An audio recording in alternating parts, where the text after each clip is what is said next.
Hi, Jerry. Hi, Tim. Hello. It's not. It's not yet in your Yep. page. It's going to be there. I mean, it's a bit laggy from StreamYard to my live feed. Yep, it's there though. It's there. All right. So Anyone? I believe everybody's at dinner. We'll just have to wait and see the stream happening. I think one of the biggest headache we have every day, right, is to think of what to eat, right? Are you guys having the same problem? Well, at least you're only thinking of what to eat. I have to think what to cook also, or what to buy. Oh, I'm a bit luckier. I've got a family who does the cooking for me. Yeah. Yeah, I'm a bit luckier. You and well, I have people cooking as well. It's just that occasionally we also want to alternate the stuff that we eat. I just read in the Star the other day, one of the most popular food during this MCO would be, guess what? Roti canai. Roti canai. Is it true though? Because the whole entire time I haven't had a single roti canai. No, neither have I. For me, I rather felt that it's not really the food, but the ambience that I'm missing. I want to, be at the mamak stall again, to be able to enjoy the ambience, the teh tarik, the chatting. Oh, okay. I do miss some teh tarik, yes. I miss my cigar time. Oh, definitely. This one really requires ambience. That's true. Okay. Well, I think one of the best thing that I can appreciate during this MCO period for the last almost 2 months now is the family time. I'm able to spend a lot of family time with my children, actually seeing their activities at home and being able to support them and help them. I think that's something that I can really appreciate, during this MCO period. That's true. A lot of family time. That's priceless. Okay, we've got 4 viewers right now. We'll just wait as we get more people to watch, then we shall begin the show. So what was your behind the scenes like today? Was it difficult to get the right lighting?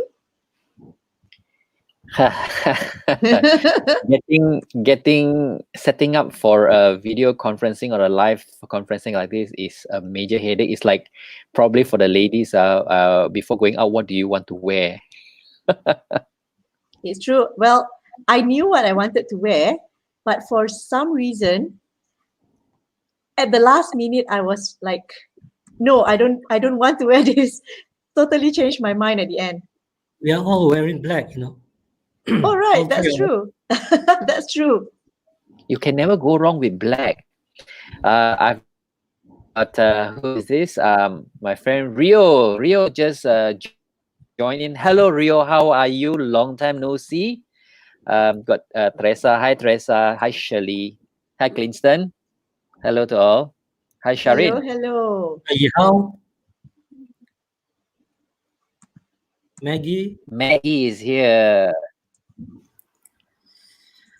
Yeah, now 9 o'clock is just a nice time, right? You guys probably just finish your dinner, about to switch on your show. I think probably most of you have finished all the shows in Netflix. So they've had one Is round. that an Arsenal FC pin? Somebody asked you, is that a Gunners pin? That's a very important question. We shall ignore questions like that. See, I'm a Man United fan, and there are 2 Gunners there as my guess. We've got a majority here. Over here against one. Yeah, I don't even know whether I want to mention Liverpool. Oh, there might be some Liverpool fans around. Be careful. Yeah. They're already walking alone now. So bad. They deserve what they won a lot of games and they deserve it. Oh well. Thank you, Maggie. Joshua Fong is one of my sifu. Hello, how are you? Thank you very much for joining us this evening, Joshua. and Kimi also join us. A lot of them are from the property industry as well. So it's good to have this session to discuss more about what's the current going on right there in the market. Probably Geraldine, just want to say hello to everyone and introduce ourselves as well. Yep. We'll just give it another minute or so. Kelvin, what says Liverpool for life? Awesome. Oops. I told you that there must be Liverpool fans watching. You know, there's been a lot of chat show like this on the similar kind of topic. Even this today, there was one by FIAPSI Malaysia. Not FIAPSI Malaysia, FIAPSI International actually. So everyone is talking about the same thing. Same thing meaning property? Yeah, property, post-CMO, post-COVID-19 and so on. Okay, so we'll make our show in the same topic, little less boring and more interesting with our characters. Yeah, the edutainment, right? Yeah, edutainment. Yep, the whole point of Shine at 9 is edutainment. So how do we entertain? With our charming personality, of course. Heidi, you want to take your guitar and start playing? Okay, so shall we begin, team Heidi? Sure. Yeah. Okay. Hi everyone. At the present moment, I can see that we have 23 people tuning in. Thank you so much. We hope that you have had your dinner. You can have your dinner right in front of the screen. Hey, it's MCO, right? Okay, so we are really excited. So why are we here today? All right. So basically, this is the first episode of Shine at 9. It's an edutainment talk show. So we'll be having guests. We'll be talking about a specific interesting topic. Sometimes it's MCO related, sometimes it's not. Sometimes we just got to talk about something else, right? Okay, so what we like to do today is speak about property with regards to what is happening to the market. And with us here today, we have Heidi and also Tim. So instead of me introducing my guests to you, why don't they introduce themselves? Off to you, Tim. You first. Thank you very much. Shall I call you Jerry, right? Sure. That's your name. Everybody calls me that. Yep. Okay. Thank you very much, Jerry. And my name is Timothy Lau. I see a lot of guests here already know me. For those of you who have just meeting me for the first time, I'm the CEO and the founder of a home creation realtor. Okay, and I've been in the industry for more than 12 years. Started off in the sub-sale market in the property side, moving on to the project marketing side, and have been very active in that side for project marketing for quite a few years, working with some of the bigger developers in Malaysia. And more recently, I've been very much involved in the retail and commercial consultation side as well. So that is one part of the industry which I find challenging yet very exciting, because I think compared to the residential market, the retail and commercial market, the challenges are stronger. You've got the kind of challenges, and you've got to really know how to play your game to be able to sustain in this market. And I see a very strong a need for this part of the skill set. So that's what I am, and I hope to be able to share some of our experiences and knowledge here tonight together with my partner here in Khaidzir as well. Okay, back to you, Jerry. All right, thank you, Tim. Very short and sweet introduction of yourself. And how about you, Heidi? Hi, I'm Khaidzir, Managing Director of Ian Scott International. We're a firm of generally property consultants. Our services include property and business valuation, real estate agency, property and asset management, property research and development consultancy. Even though in Malaysia we are only about 2 years old, our headquarters in London has been around for 50 years. Wow. So Malaysia is the first office outside of United Kingdom, and we plan to actually expand throughout the Asia Pacific region within the next 3 to 5 years. Tonight, actually, I'm not promising that we can give you answers, but it's more to give you our views on what's going Mm-hmm. to happen, rather than to predict what the future will happen in the future. Yep, Back to you. that's exactly right. That's true, Heidi. So I understand that you have a team. What is your team busy doing, Heidi? Currently, they are fasting from home and also working from home. So we are actually still doing whatever work that we have Mm-hmm. to make sure that we deliver the valuation jobs that we have. But of course, things are quite slow now. So we hope that the MCO will be lifted quite soon. Yeah, definitely so. Definitely so. And how about you, Tim? What are your agents doing? How are they keeping Well, productive?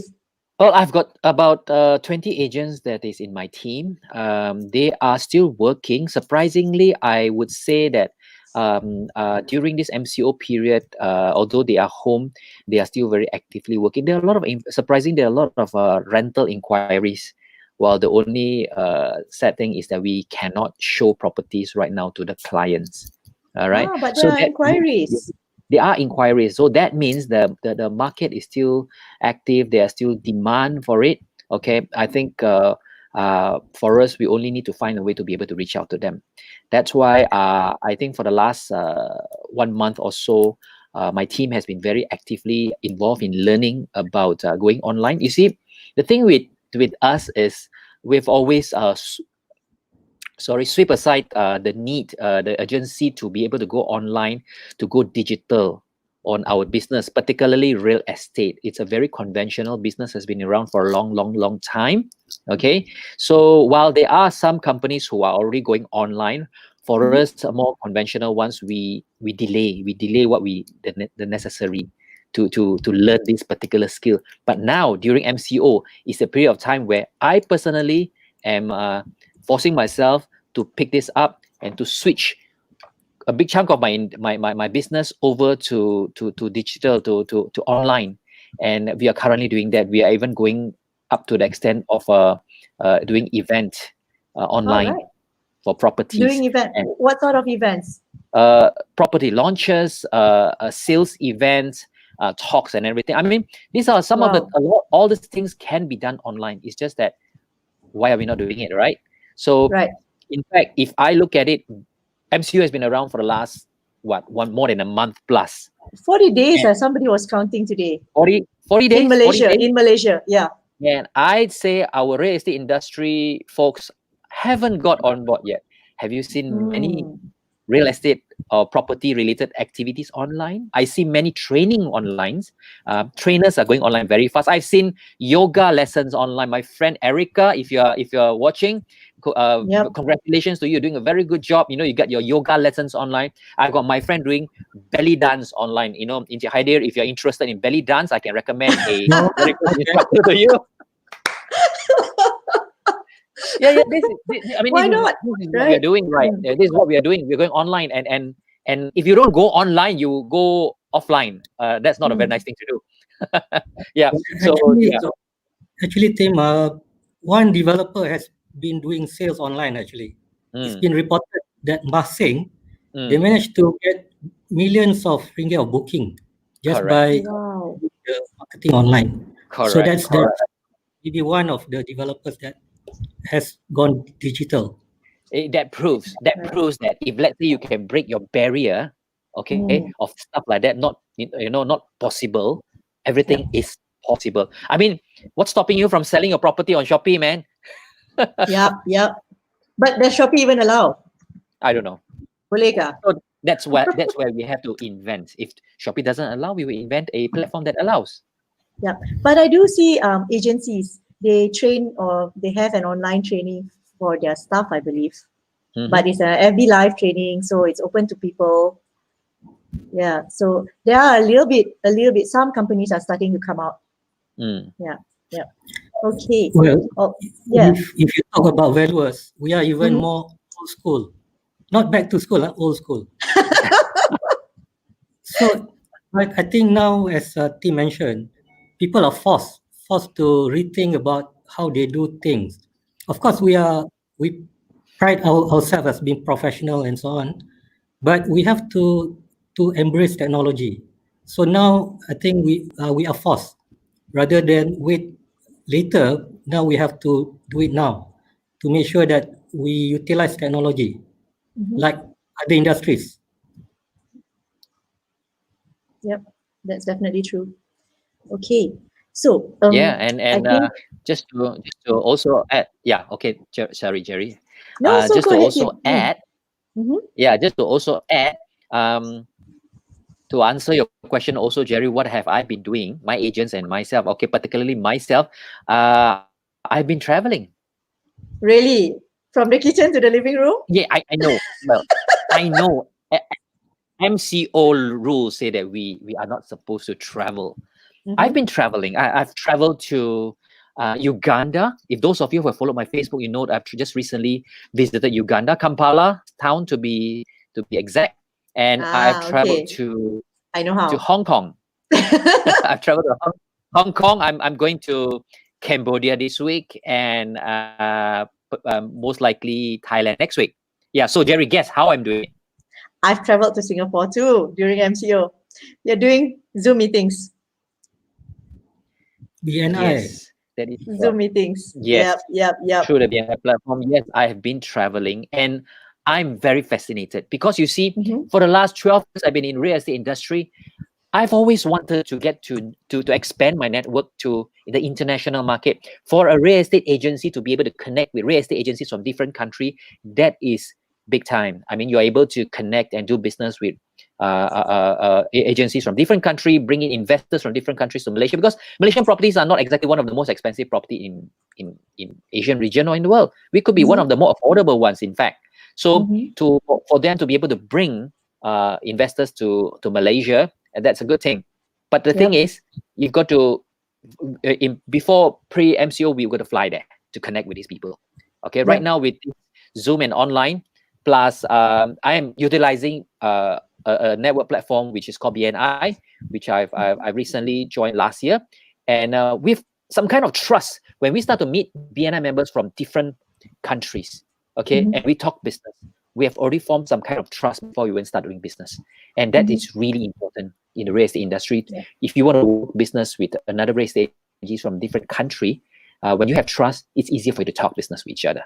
Okay, so I've been talking to real estate agencies from Uganda. Surprise! I've never imagined in my world that I would be talking to real estate agencies in Uganda. Okay, yeah. So that's how I feel. I probably can elaborate further. You know, Jerry. Yeah.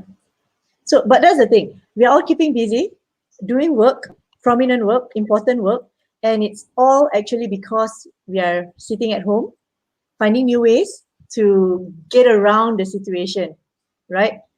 So, okay, I think most of our viewers here have one thing in mind when you see the topic property, MCO, and all this. They have one question in mind, which is what's currently taking place to the property industry?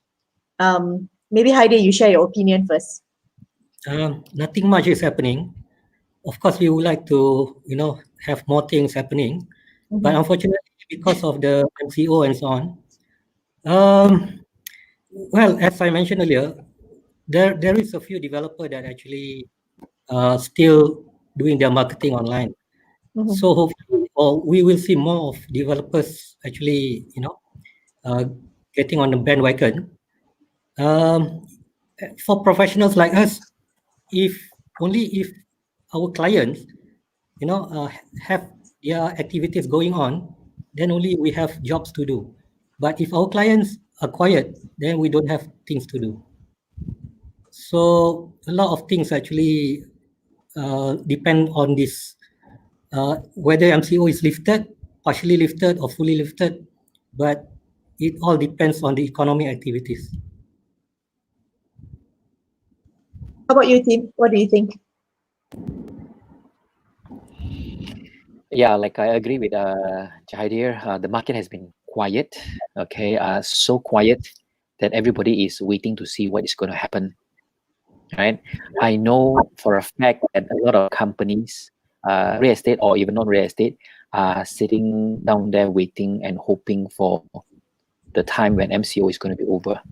Okay, but I would say that is not right. I mean, you can't wait for MCO to be over. You won't know when it's going to go over. Until now, there is so much uncertainty about economy, uncertainty about our health, uncertainty about the very virus that is going around right now. Whether is it going to become worse?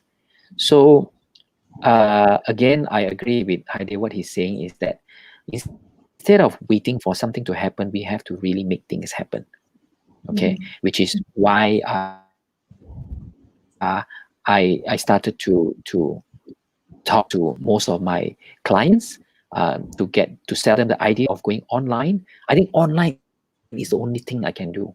What else can I do? I can't go out there. Client being your property owners.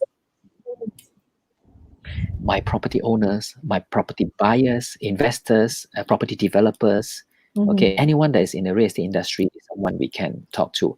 I've got clients who are looking to further purchase lands to develop properties. Those are all in the planning stage. In fact, I would say property investors out there who know their market very well are now out there scouting for good deals. I'm very, very sure. Heidi, if you correct me, a lot of properties out there are very, very good deals now. Am I right?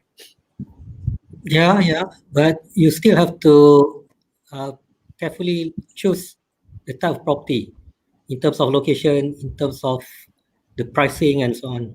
Because I can foresee that price may drop. Of course, the quantity I'm not sure. But after this, there will be a slowdown in the demand. So price will go down as a result of that. So when you're saying price will go down, is it the right time to buy or should they wait? Well, if you talk about timing, it all depends on you. There's no secret formula in terms of buying property. It all depends on when you are ready. As long as you are ready, you just buy. There's nothing, about, choosing the right timing and so on. It all depends on you yourself. Okay. What do you think, Tim? Because you're having a smile right there. I'm waiting for Encik Heidi to take out his crystal ball and tell us when is the right time to buy property. Well, yeah, no, you can't predict. I'm trying to help agents like you, Tim.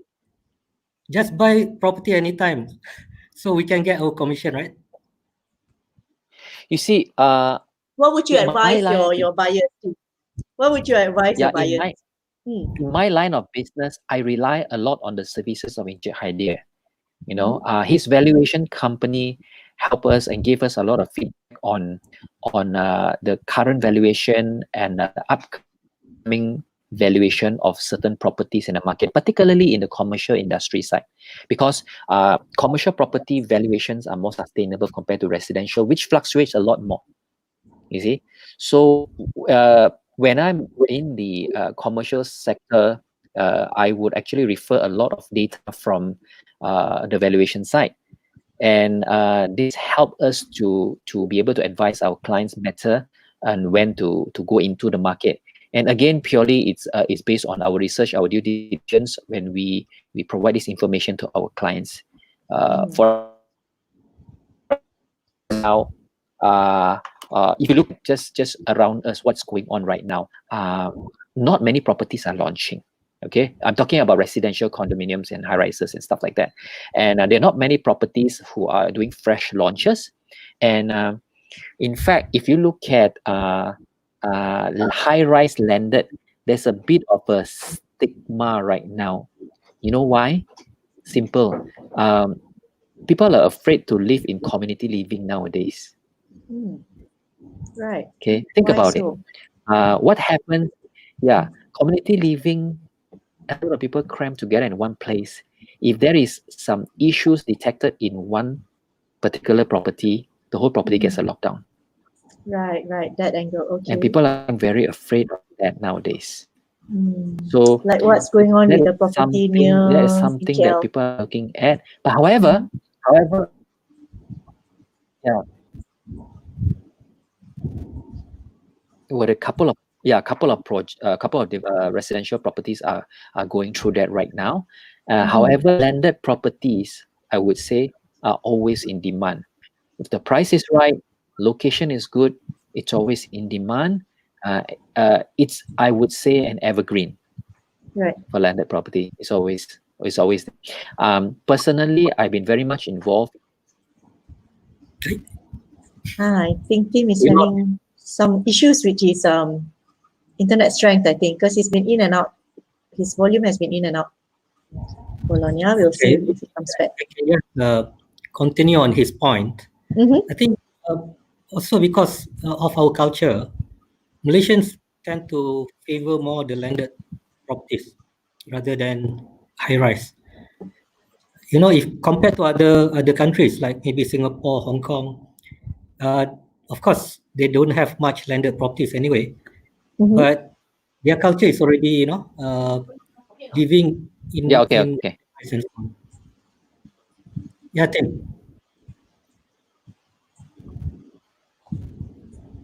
Tim? Is he back? He is actually, but I think his line is not strong. Never mind, Heidi, you continue. Yeah, so because of that, that's why the demand for landed properties have always been, strong compared to high-rise. And developers nowadays tend to favor more on the high-rise because of, land has been more and more scarce. So this results in actually an oversupply of high-rise properties. So that's compounded the problem whereby there's oversupply but lack of demand for high-rise properties unless they go for more affordable pricing.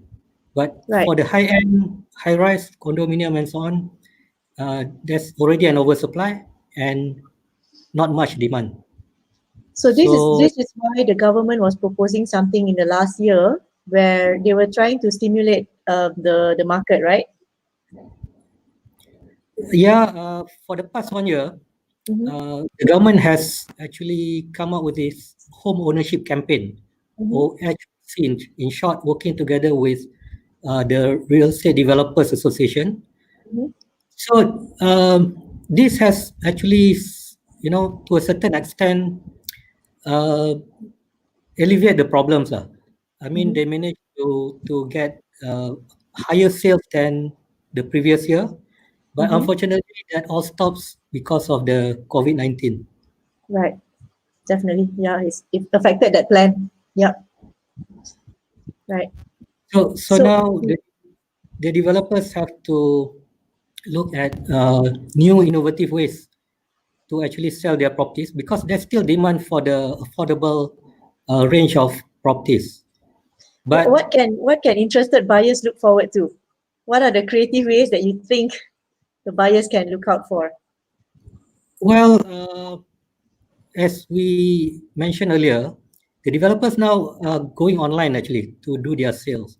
So to most of us, this is something new. So maybe instead of we go to the developer's office or sales gallery, now we just switch on our computer and we can shop for properties already. It's something new to most of us.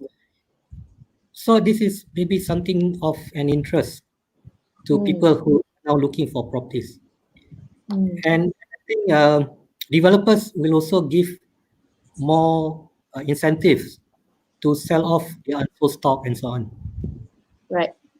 As a buyer, as an interested buyer, I'll be interested in the incentives lah. Yeah, it's really a buyer's market now, meaning as a buyer, you are at the advantage. Right. Okay.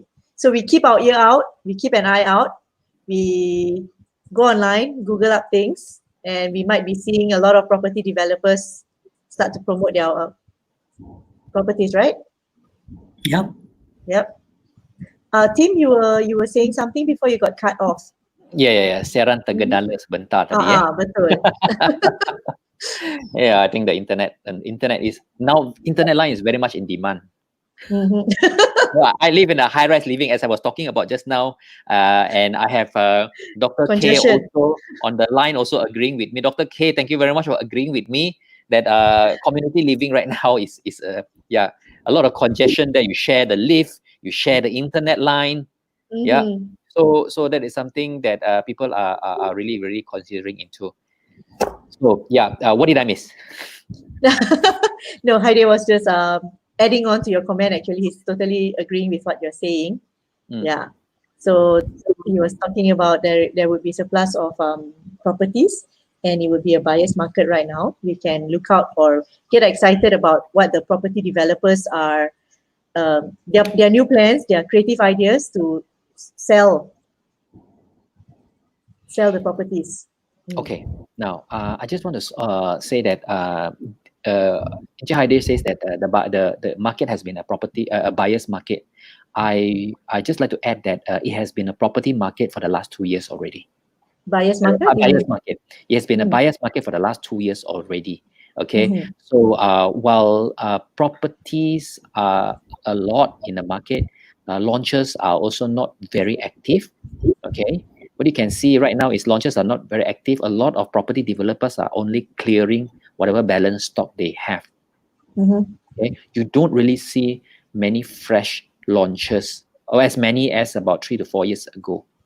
Okay, and this is because we had a surplus of new properties in the market, flooding the market as a result of the good economy few years back. During good times, everybody is purchasing property. Now, 4 5 years later, when all the properties are completing, everybody collecting their key, that's where you see the actual market situation, how many units are available in the market. And if more property developers join in the bandwagon to launch more properties, then you're going to see that there are more surpluses in the market. However, it wouldn't be fair to say that there's an oversupply of certain range of property without doing proper due diligence. Okay, people like us, people like J.Id's company, we do a lot of due diligence before we can publish any fact or information to support a certain fact. I quote an example. I like to quote an example from 𝙥𝙧𝙤𝙪. I've been very actively involved in the property market in 𝙥𝙧𝙤𝙪 for the last 5, 6, 7 years, right? So I've worked with some of the major developers in 𝙥𝙧𝙤𝙪 as well, and I'm very familiar with what kind of properties are available in 𝙥𝙧𝙤𝙪. A lot of people say that 𝙥𝙧𝙤𝙪, the high-rise market is very congested, is oversupply, and you don't buy anymore. You know, it's very dangerous to buy. The answer is accurate or maybe inaccurate, yes or no. It depends coming from which angle. Okay, I've personally own a property over there, and my property has been rented out and enjoying good rental returns for a couple of years back until now. Still the same. Okay, so knowing what kind of property you are investing in, and knowing how to study the market share for that range of products will really help you a lot in your investment. Okay, then coming back to Klang Valley side there, if some of the I saw some of the audience were asking whether if it's a good time to buy property now. Okay, I would advise you to look at the surrounding, what's going on right now. Is it safe for you to spend money right now? Okay. However, whether what you're spending right now, you're not going to repay back immediately. You're going to pay back in the next 4 5 years when the property completes. Okay. So when the interest rate is low right now, I believe OPR has dropped twice. So when the interest rate is low, when you want to enter into the market, your cost of purchase is slightly lower. So that would be something for you to consider. Right. Okay. Yeah. So I would say that some of the more affluent investors will take this into consideration when they want to buy a property. Of course, for the layman people, day to day, they want to buy 1 or 2 units for their own stay and stuff like that. When the consumption is there, the need is there, they have to buy lah. Okay. Right. They will get married, they want to have children, they want to buy a property. You cannot say that, let's hold the children thought, let's hold the wedding thought. Yeah, I have 2 friends who also got postponed their marriage already. So yeah, but that's something that we really need to consider lah. Right. Yeah, I do agree. But then again, under normal scenario, that would be the things that you would consider. But now, with this pandemic and so on, a lot of people will start thinking about their financial position, A lot of companies have cut salaries, even, lay off some of their employees and so on. So a lot of people are now worried about their financial position. So if you do have the financial strength, then I think this is the best time to buy properties. But because of the interest rate regime and so on, which is very favorable. But if you are not sure about your future, your job, and so on, I think most people will just wait and see rather than you know. So Yeah. so a lot of things will change actually after this. Yeah. So under those circumstances, it's a good time to buy properties. Yeah. But now it's not normal circumstances. Things have Yeah. changed, and people have been saying that we are not going to go back to the same situation before the pandemic. The So new after this, norm. yeah, things will be different. Yeah. Yeah, So this definitely. will affect the property market, not just in terms of the demand for residential, because residential property depends a lot on people's purchasing power. But if you look at the other segments of the property market, like the office sector, Mhm. now people are start to realize that actually, they can work from home. So the need for physical office is actually at a threat, being threatened by all this. So we can foresee less demand for office space and so on. And retail is another thing. And it's not just because of the lockdown, Mhm. but also because of e-commerce.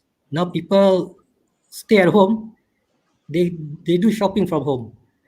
They don't see the need for them to go to the shopping malls anymore. So more and more shopping malls probably will close down. There will be less demand for the retail space and so on.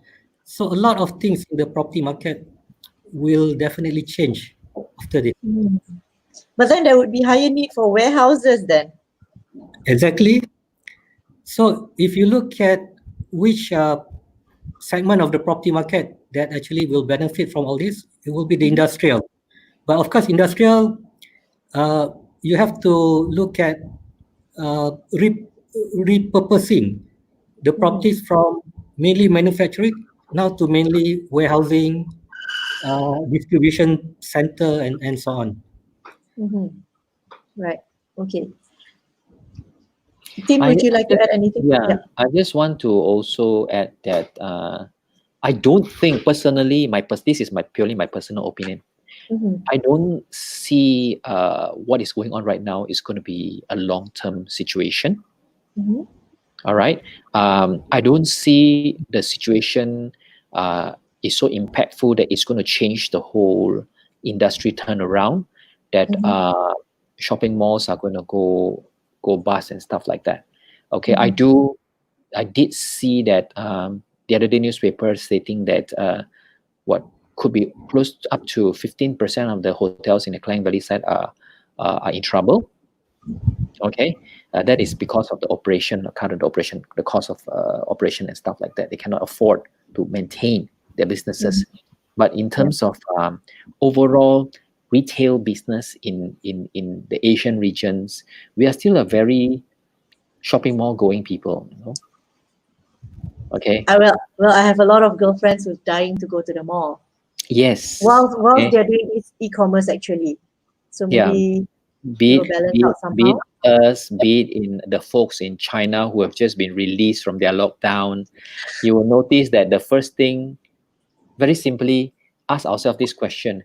Right now, if let's say MCO is over, what is the very first thing you want to do? I say, some people said, I need to travel. Some Mm. people want to go out and eat. Mm. I want to go out and breathe my shopping mall air. Mm. So, yeah, the demand is still there.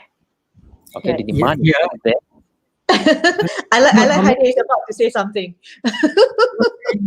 I'm not giving a doomsday kind of scenario or prediction. But yes, the more popular shopping malls will still be there. But I'm talking about the smaller malls, the one that is already struggling, struggling. They will be the first to actually probably close down. And even though after we've gone through this MCO and so on, there will still be social distancing. So There is. you don't go to the shopping mall like before. Yeah. You will have to do it in a different manner. Even when you talk about traveling, I don't think so. The traveling to other countries and so on will be opening up soon. Probably another year. I don't know. Maybe 18 So months, right? They're talking about the vaccine. Oh, well, people's behavior will be different remote. from now. Yeah. The fear is there, right? The fear is there. But having said that, travel industry is something that it will have to bounce back no matter what. You see, it is because it's a multi-billion-dollar industry. Okay, trade between countries still need to go on. I would say from country to country, trading is one of the major lifeline of the country itself. Okay, without trading, there's no way our countries can survive. So one of the some of the more, of course, freight by sea, by air are some of the more efficient ways for the trading to continue to go on.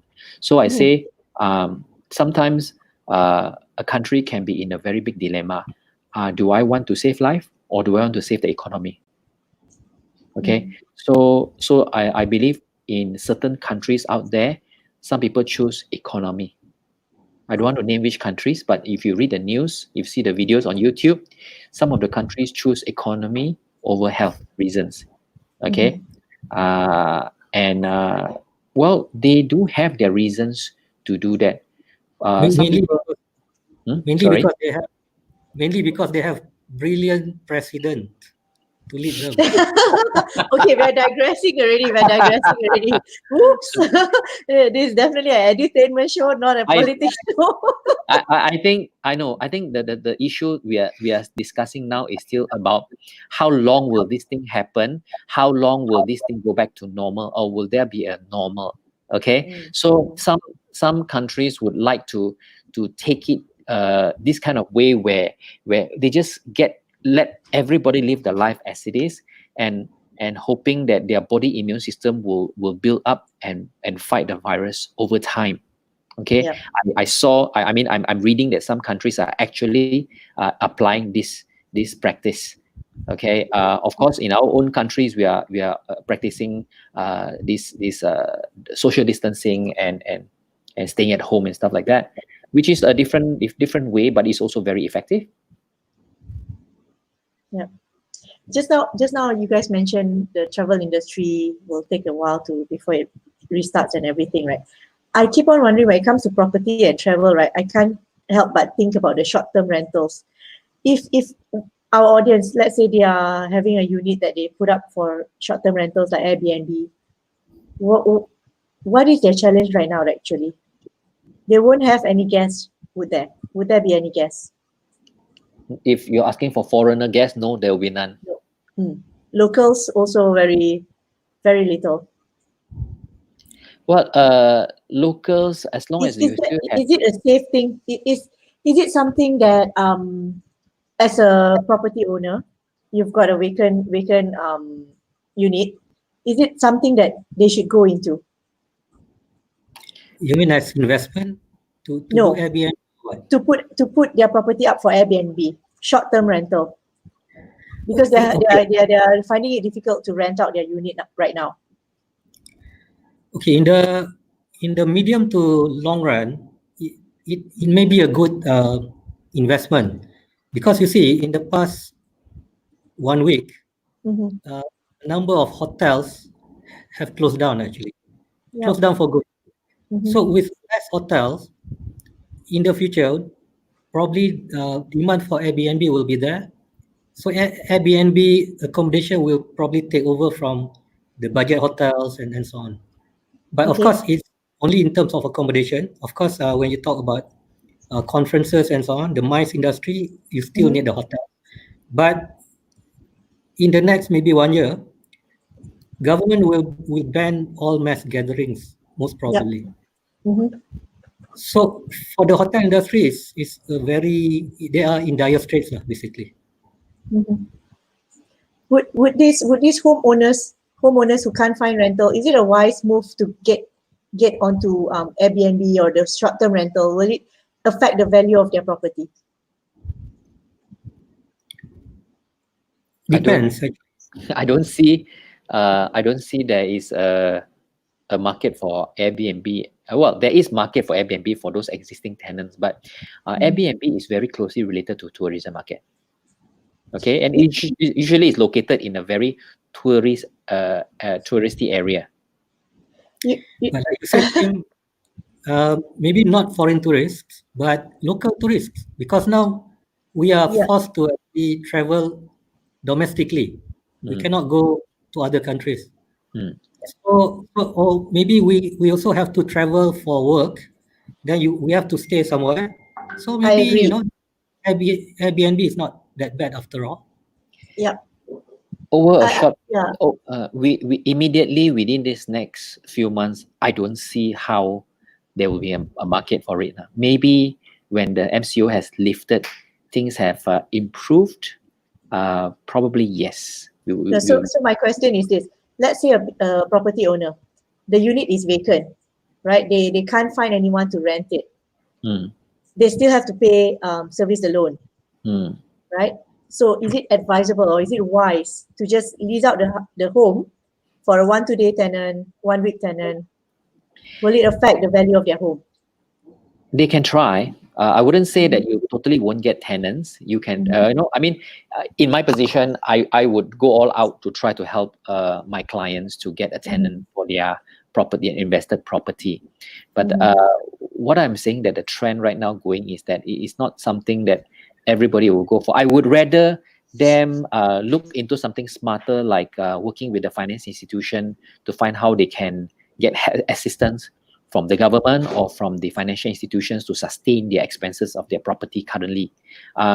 You've got to be very aware, like business owners, if there is a way for you to get incentive to sustain your business, please find, get help. I think that's the best way for you to sustain. Property owners, I know there are ways you can do it, your moratorium and whatnot, to get help from financial institutions.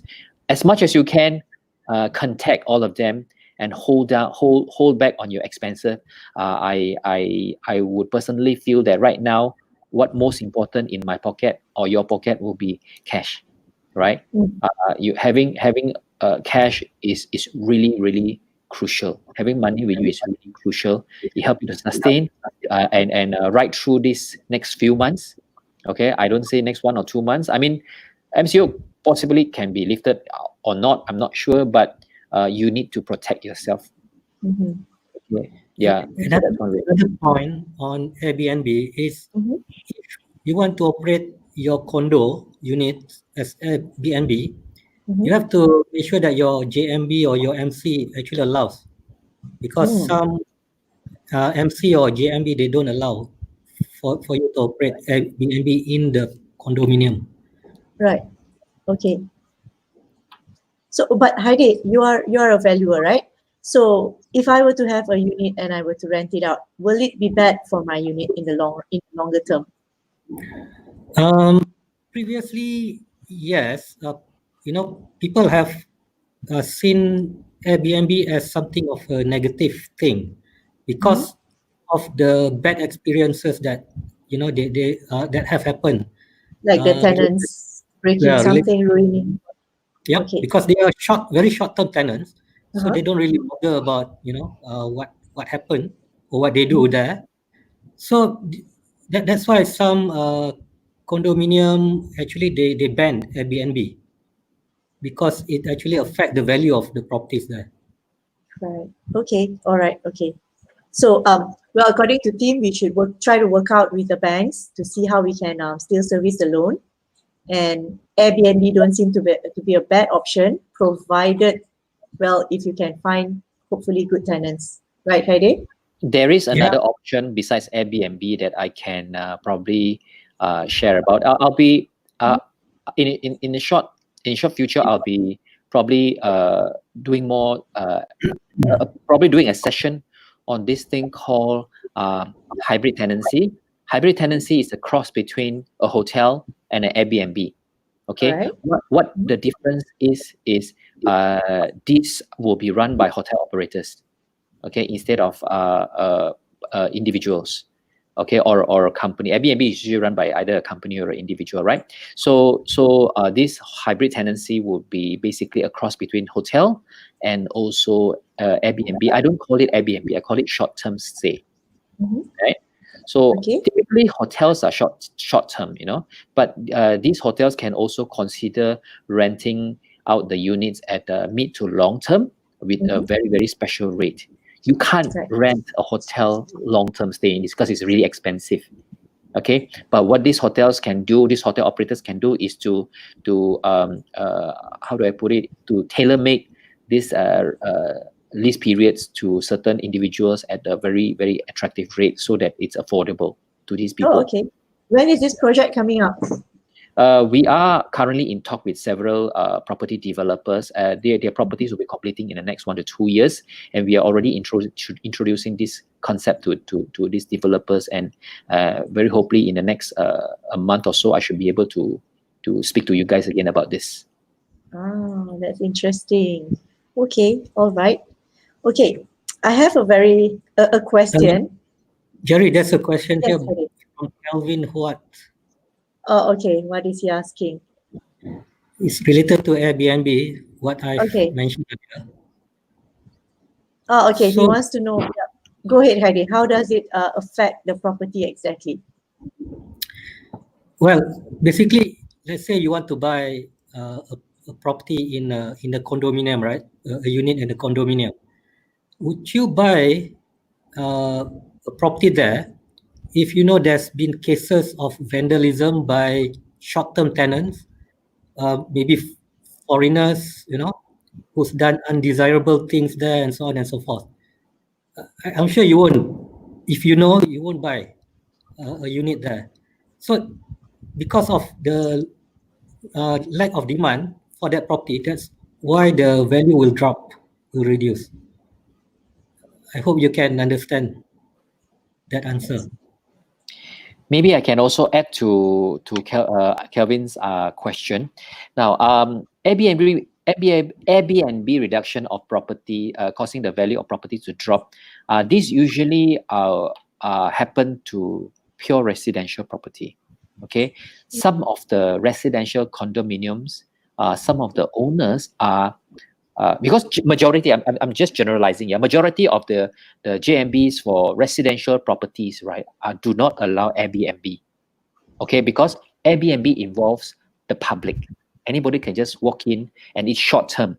Okay, the guy can be renting for 2 days, can be renting for a week. So most residential areas do not like to have public walking in and out, public access to their property. Okay, hence if it's a residential property and there are many of the owners are running Airbnb business, this will really severely drop the value of the residential property. However, if this particular property is designed particularly for Airbnb business, it's a commercial property. Okay, there's a lot of SOFO. These are grey line properties where they can be either residential or can be offices.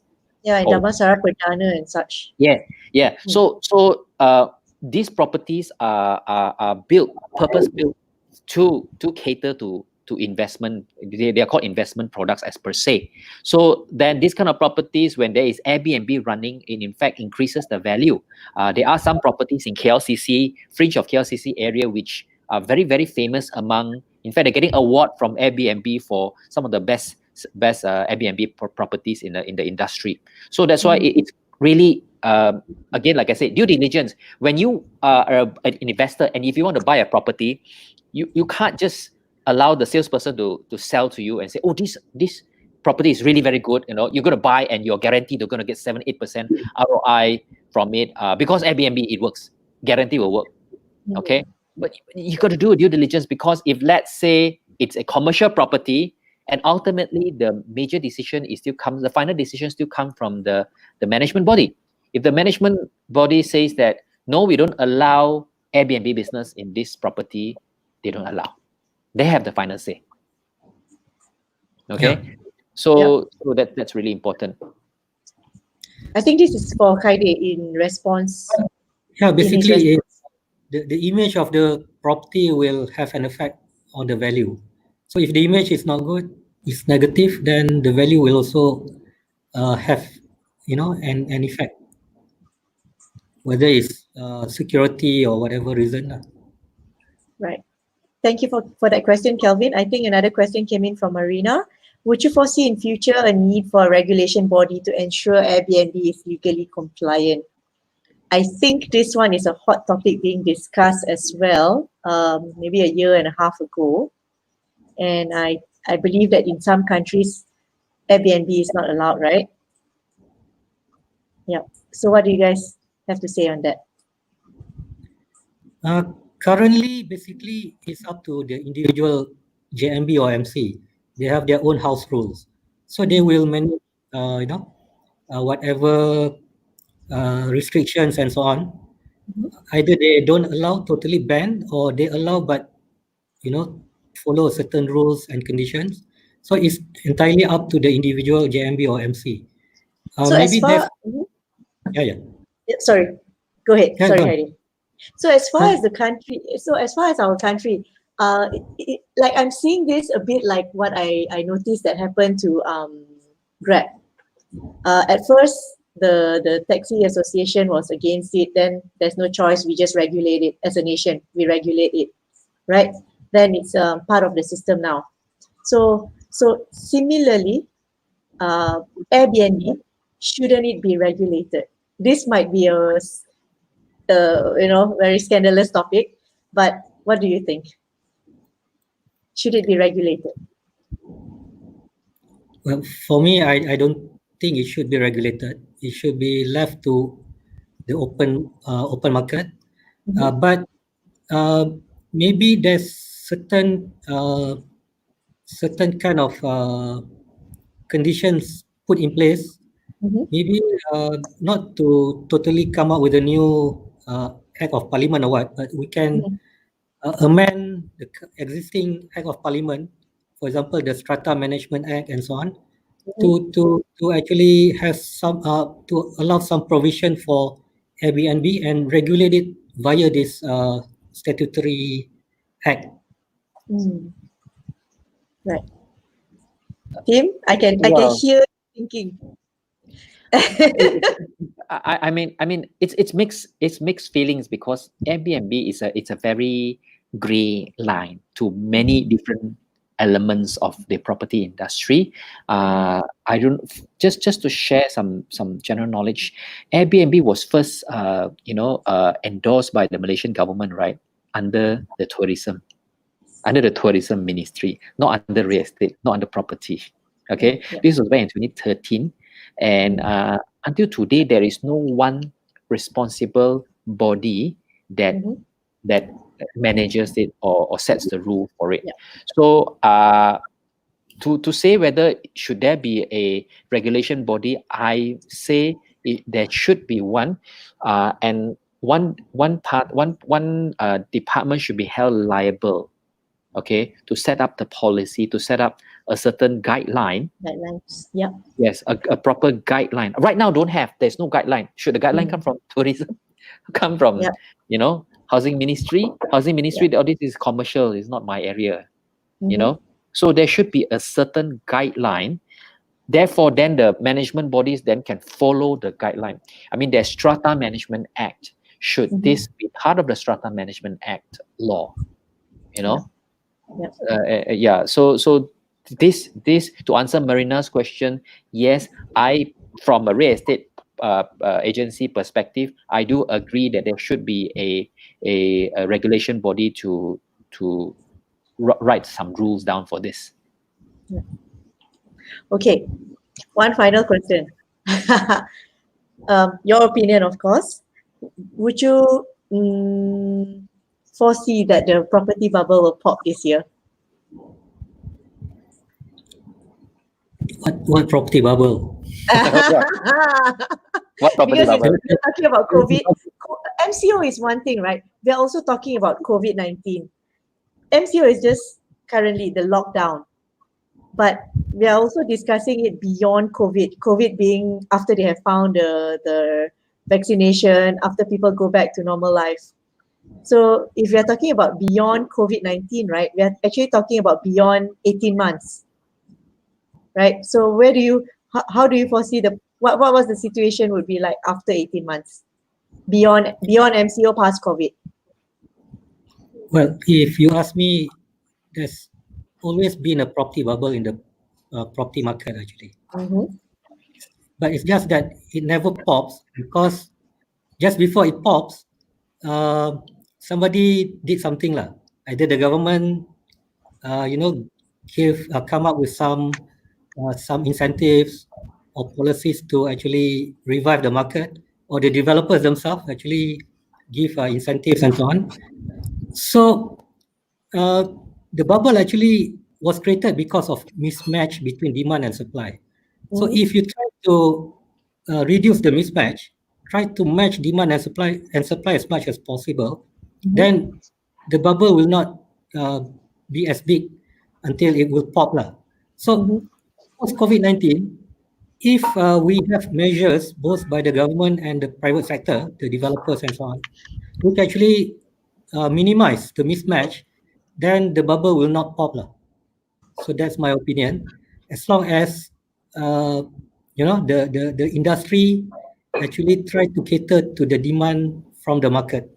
Mhm. So we don't know yet the demand, what the demand will be. As we have been saying before this, there may be some changes in consumer behavior and so on.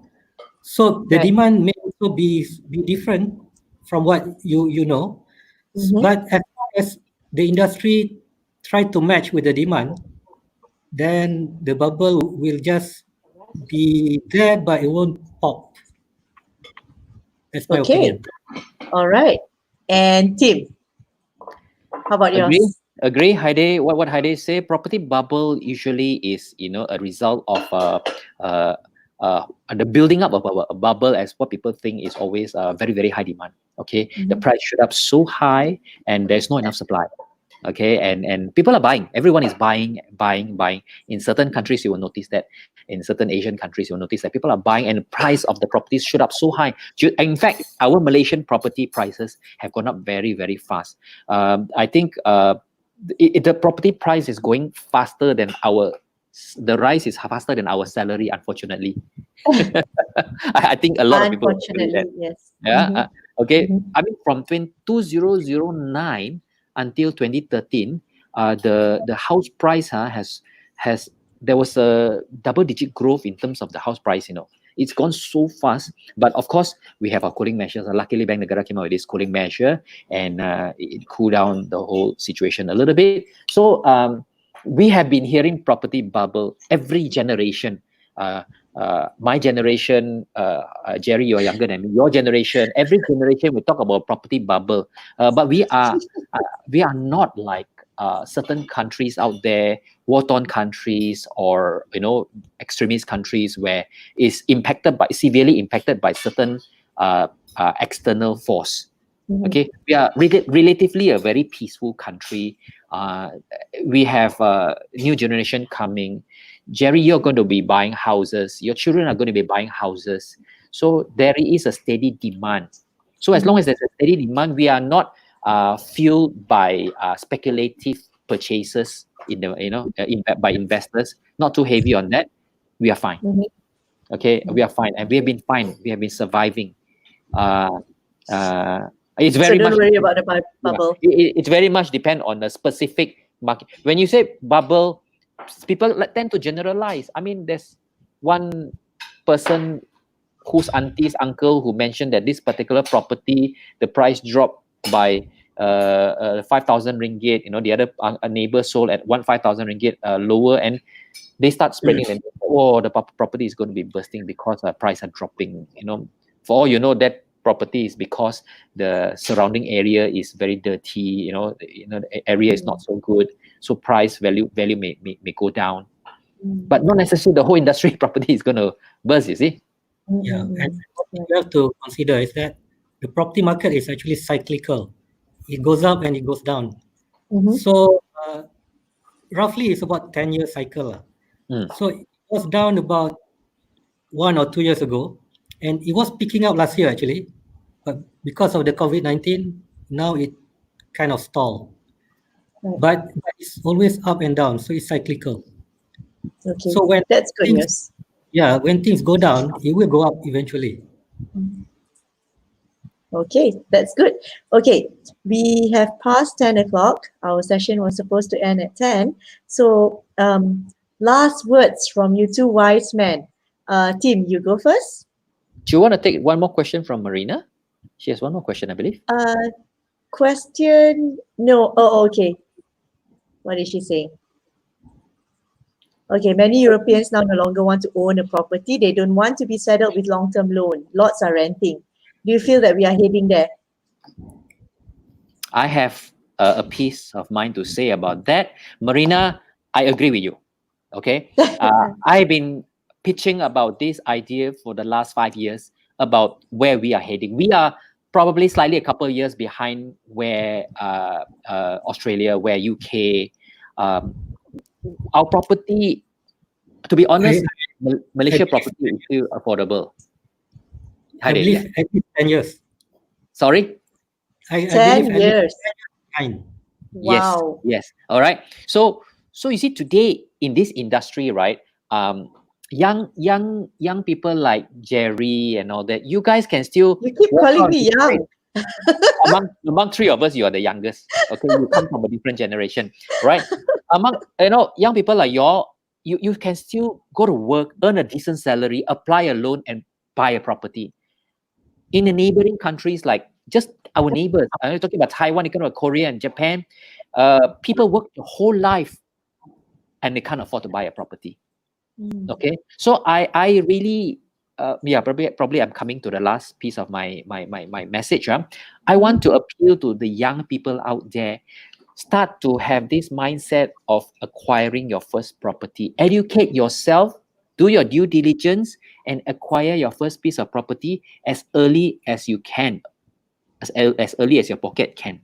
Okay, put your priority properly, not lifestyle, but rather from an investment perspective. Because let me tell you, there's a very, very big difference when you buy your property 5 years earlier or 5 years later. It's a cycle of life. Okay, if you had bought a property 5 years earlier, in 5 years time you could have twisted the property around, made a couple of, I don't know, 50,000, 100,000 ringgit profit out of that. That would have given you your life a very good kickstart for you to move on to the next level of your life.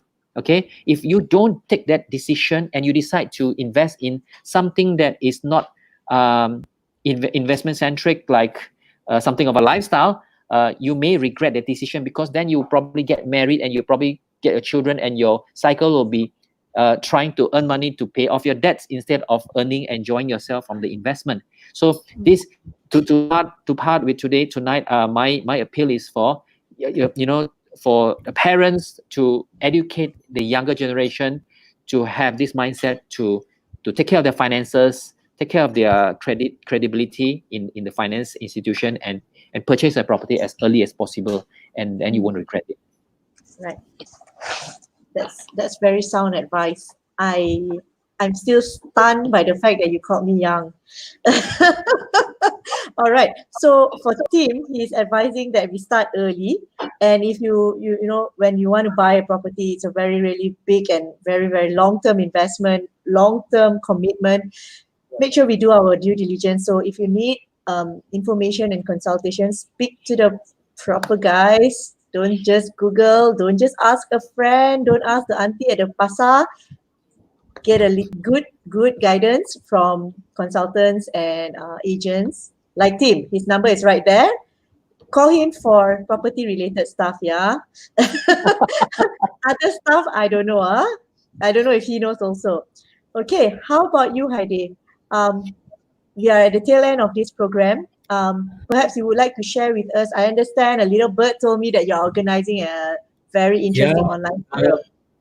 𝙥𝙧𝙤𝙧 International is planning to organize this online forum titled Future of Real Estate.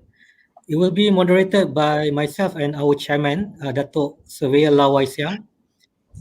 And we will invite a panel of international speakers because we are also organizing an international congress actually, which was supposed to take place this October, but now postponed to next year. Of course, subject to whatever going to happen. So we are trying to get this the same speakers who were supposed to actually speak at this congress to come and give their views in our online forum on topics related to the future of real estate in terms of technology, in terms of the new normal in the property industry, and in terms of sustainability and affordability. So do stay tuned. We will give the details soon through Jerry, of course. Wonderful, wonderful. Thanks. Heidi, I wish you all the best in organizing the event. It sounds like something a lot of us will benefit from. So look out for the details coming out soon. Will be hot off the oven and it will be delivered to you. All right. So I'm sorry. We are sorry that it's a little bit past 10. We've got some interesting discussion earlier and we have gone past our time. So I would like to personally thank all of you who are watching from your home. Thank you for tuning in for our very first Shine at 9 episode. Our next episode will be on Wednesday and it will be on e-commerce. So if you are an e-commerce seller on Shopee, Lazada and the likes, you would like to, of course, take advantage of the current crisis where everyone is doing online shopping. Maybe your store is a little stuck. You need some tips. You need some hints. I've got Dylan Sia with me on Wednesday. He's within a year, he's a 7-figure seller. He earned 7-figure from Shopee already. So he's got a lot of tips for you, and that's on Wednesday. Of course, it's at 9 because it's Shine at 9. So thank you very much, Heidi. Thank you very much, Tim, for being my first guest. It was amazing to have you. And Thank you. And probably also a shout out to Milson, who is logging in from all the way from Singapore. Thank you. Yes. Hi, Milson. Thank you so much. And thank you those who are watching from YouTube as well, because this is also broadcasted on YouTube. Yeah. So my final words for Shine at 9 episode 1 is good night, shine bright. Good night. Stay safe, stay healthy.